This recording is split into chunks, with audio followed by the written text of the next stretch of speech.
When I think about watches that I want to take on an adventure with me out into the wild, I always think I want something very substantial, something that feels like it's built like a tank and it's going to take whatever nature can throw at it. But at the same time, I always prefer stainless steel over resin, and I like to have a little bit of design flair, something to keep me interested when I am looking at the watch to tell the time. Inside of this rather tactical looking pelly case is a watch that's designed here in Canada and assembled here in Canada, and I think it fits the bill perfectly. And it's something that I think deserves quite a lot more attention. It does so many things right, and I can't understand why this brand isn't talked about more. So this is what I want to show you today, and to do that, should we get outside into the wild and go and take a look?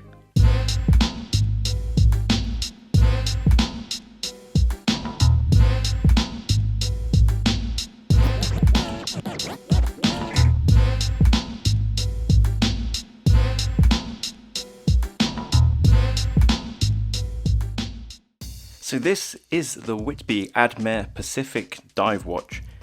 Case and bracelets are 316L stainless steel, and protecting the dial today is a flat piece of AR coated sapphire. Beating inside is a Sellita SW 200-1. This is 200 meters water resistant, well advertised, but the website states it has been tested to 300 meters. It's a 44mm diameter case, 50.9mm lug to lug, and then male end link to male end link is 54mm. Now hold on a second with those comments, don't dismiss this too quickly.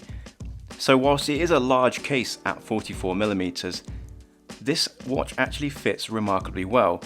Instead of doing the short lug to lug that Casio and Seiko do so effectively on larger diameters, what Whitby have done here to make the watch fit a lot better on an average wrist is to put a steep downward angle on the ends of the lugs. The lugs angle down sharply, and on my average 17.5cm wrist, this watch fits really well. 22mm lug width on this one, so plenty of options if you want to go for something like a nice rubber. In terms of weight, it's 217 grams unsized, so it is quite hefty, but it does give you that feeling of being substantial.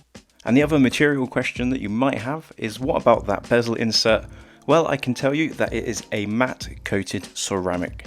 So let's take a closer look at the dial, and this is where you'll see a lot of these design cues and a lot of the inspiration from the Canadian coastline. You'll see the really nice wave pattern right in the center of the dial, giving you a taste of that ocean influence. The markers on this one for the hours are much more jagged, much more like a rocky coastline would be. On the chapter ring here, you'll notice there's a very nice light blue 60-minute scale. This one gives me a little bit of Canadian winter on there, but very legible nonetheless. And the dial itself is black, although under certain lights you'll get blue because there's a blue AR coating on this sapphire. The date wheel is also color matched, which for me is really important for the design continuity, and that date window is also nicely framed. The hands on this one give great legibility. It's like a skeletonized, triangulated baton. It's the best way I can think of to describe it, but very high contrast against that dark dial and very easy to read the time at a glance. And the seconds hand has a lovely dash of red on it, which I really appreciate. And this seconds hand does reach all the way to the edge of the dial. At the bottom you'll see it's labelled Swiss movement. It could also have said Canadian assembled. I'm not sure, that might have even been a bigger selling point for me. But anyway, I digress. Finally on the dial, you'll see there's a very nice applied Whitby logo just at the top there. I think this is a really nice logo, and there's not too much text overall on this dial, which gives it a nice balance. Coming back to the ceramic bezel, you've got the 10 through to 60 engraved very nicely into the ceramic, and then there is a loomed 12 o'clock triangle. I'm sure you want to hear the action on this one, so have a listen.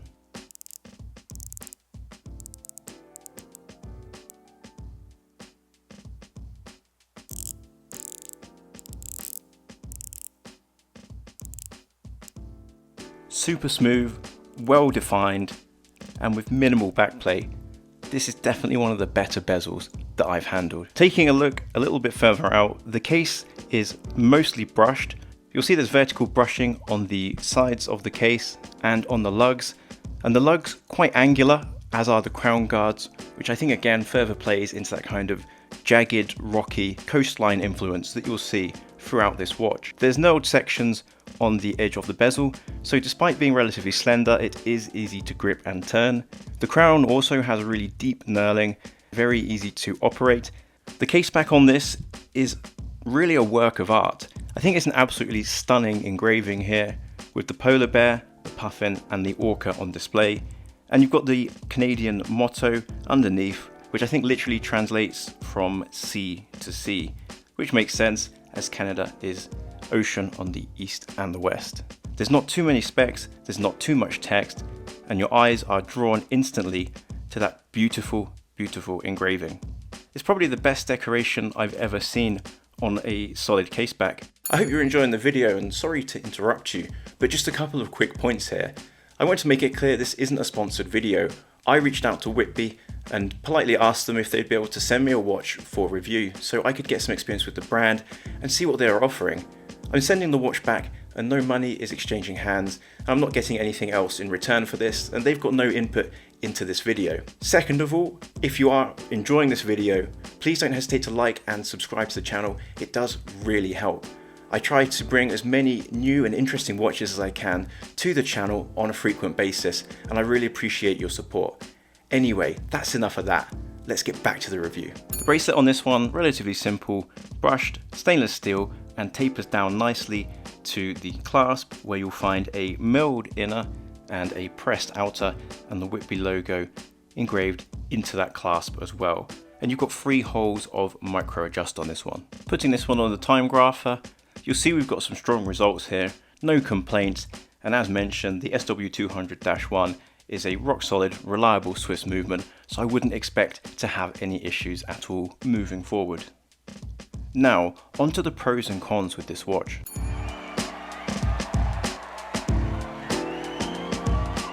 So for me, the best thing about this watch is that perfect balance between something that's original and interesting to look at, but something that also seems to hit pretty much every spec that you'd want on a spec sheet. So it's a very interesting dial and case, and I think it really does get across the influence of the Canadian coastline. You can feel that, and that caseback really is something special to behold. I think combining this with the rock solid Swiss movement, the sapphire crystal, the excellent build quality, and you've got something that really is a good blend of value and original design. I think the build quality is a positive all of its own as well, and it's why I describe this as a watch that I think you could take out and go and have adventures with, knock it around a little bit, and it will keep going. I have no doubts on the longevity of this watch, but it is also nice with this one to know that if you did have any issues, the watch is assembled by the brand locally in Canada. They're not buying the assembled watches elsewhere, so I think that helps. If you do have any issues, you know they have the expertise in-house to solve them. And finally, the value for money. I think when you consider everything that's on offer here and then you look at the price, this really is a value king. But as with any watch, it's not perfect. So let's take a look at some of the negatives.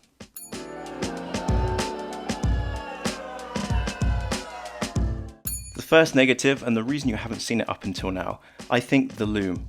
So although this is Super Luminova, which is a great choice, I just don't think there's enough layers of Super Luminova on the markers and the hands on this watch. You'll see it here up against my Lume Champion, and whilst it is visible, it doesn't quite have enough pop, especially considering it's a larger watch with larger plots for the lume. I think this could be improved. Secondly, I feel like a quick adjust clasp would be an excellent addition to this watch.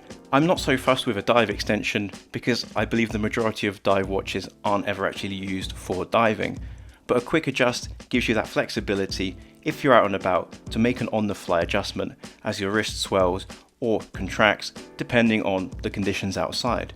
My next point is a small one, but it's slightly confusing that the watch is 200 meters on the dial and caseback, but tested and rated for 300 meters as per the website.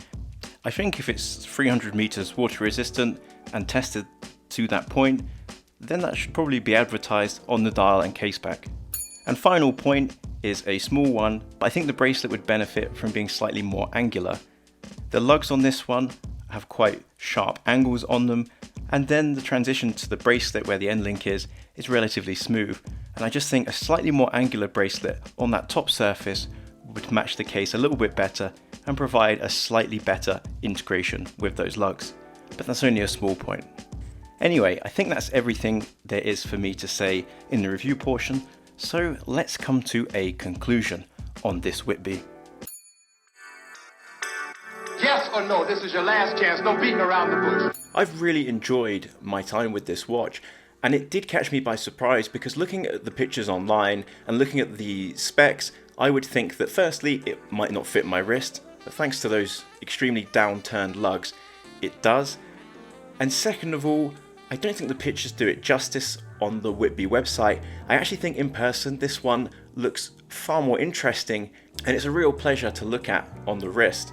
For me with this watch, the shortcomings are forgivable, and I always take it back to the price. There's lots of other micro brands in this space that are putting watches out at a similar price with Miyota 9 series movements or with Seiko NH movements, and whilst there's nothing wrong with that, you've got to remember Whitby are giving you a very solid and established Swiss movement inside this package, and that for me is one of the standouts, along with the very interesting and unique design cues that reflect the Canadian scenery and of course the brand owners and their experiences.